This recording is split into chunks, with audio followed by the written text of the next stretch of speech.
अब इसमें एंट्री होती है हमास की। इजराइल का एक पुराना धर्रा रखा है, बस थोड़ा हम हर बात पे उलझाते रहो, थोड़ी थोड़ी जमीन कब्जाते रहो, ऐसे ऐसे कब्जाते रहा। 1948 में लड़ाई हुआ, जगह कब्जा कर लिया। 56 में लड़ाई हुआ, फिर कब्जा कर लिया। 67 में लड़ाई हुआ और कब्जा कर लिया। 73 में हुआ और कब्जा किया। 82 में हुआ और कब्जा कर लिया।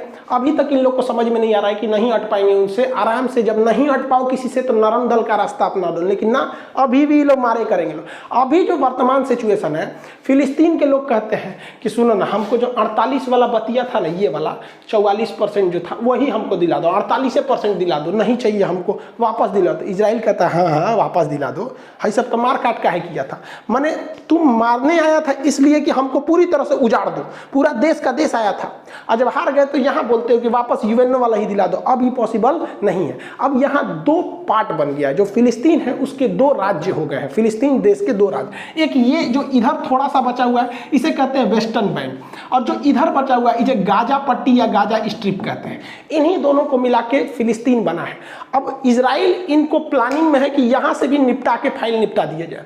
अब इसमें समझिए कि जो वेस्टर्न बैंक है ये अरब समर्थित है, यहाँ पर अरब ये वगैरह वगैरह देशों का यहाँ समर्थन है। ये लोग नरम दल वाले हैं, शांति से प्रोटेस्ट करते हैं और कहते हैं कि भैया हमारा अधिकार रहना चाहिए, क्योंकि हमारे पूर्वज यही है, एक तरह से तो देश हमारा ही था।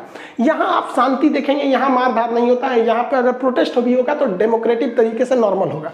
लेकिन गाजा से मिसाइल चलने लगती है।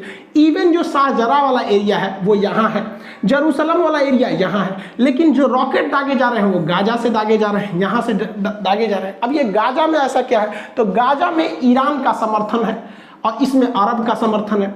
गाजा में एक हमास नामक संगठन है, ये हमास ये कहता है कि इजराइल जो है वो हमेशा जुल्म करता है, बम मारता है। तो इसका मतलब ये नहीं कि तुम कब्जा करते जाओगे हम चुपचाप रहेंगे, हम भी मारेंगे तुमको। अब ये लोग क्या करते हैं, रॉकेट से हमला करते हैं। इनके पास बहुत तगड़ा रॉकेट नहीं होता है, 3 लाख का आता है एक कासम रॉकेट, ये बहुत हैवी पावर का नहीं होता, देखने में नहीं लग रहा है ये क्या करेगा, ये खेत में लगा के मार देते हैं सर।